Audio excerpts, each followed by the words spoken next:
So we're going to talk about top international programs, and you have a major bottleneck saying that, Jatin, I don't have a lot of savings and how can I ever explore international MBA programs?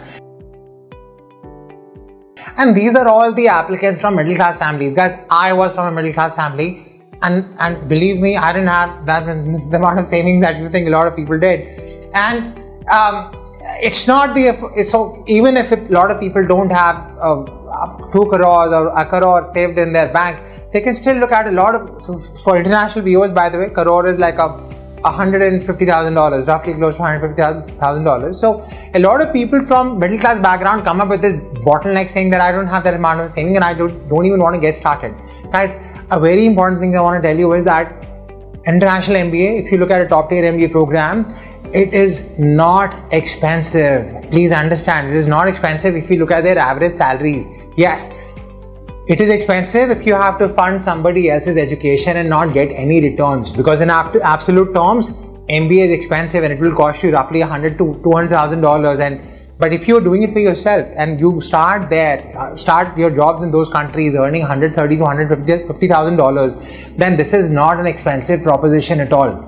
So if an average middle class applicant from India moved out of the US or Europe or elsewhere or other parts of the world, and looking at the purchasing power parity, if you work internationally right now, then looking at the purchasing power parity, let's say you'd be earning roughly close to 60% of your post MBA salary without an MBA.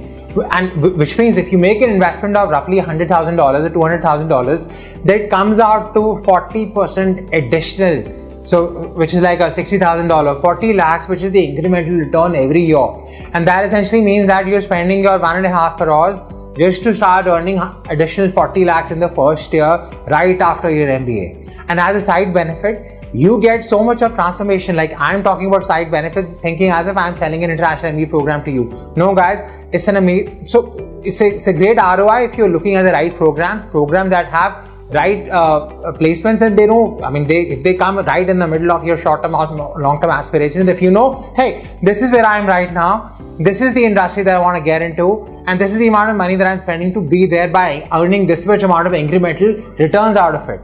I will not count money while spending in a top B school. Yes, if you're going to a business school that has no jobs, no opportunities, and you're just traveling, you're just going to places that will not give you those returns, but maybe you're looking at it only as a source of immigration, then it's a tough spot to be in. I mean, that is not recommended at all. It will not help you. It will not help you in any sense and help you in any way, and does not make sense. So don't be afraid on spending money on the right MBA program, and you're getting onto an accelerated path to learning and growth, and you're buying a lifetime membership to a club as well that will connect you with very accomplished members, and it will significantly impact your ability to think. And that is something that really matters, your entire net. So it's very important to have the right stream of network, because that is the common ground that you start establishing your life in. You know what? Those are the kind of people that you start connecting in. So it's a complete shift in paradigm as long as you're headed to the right school. Thank you for watching this video, and I'll see you in my next video.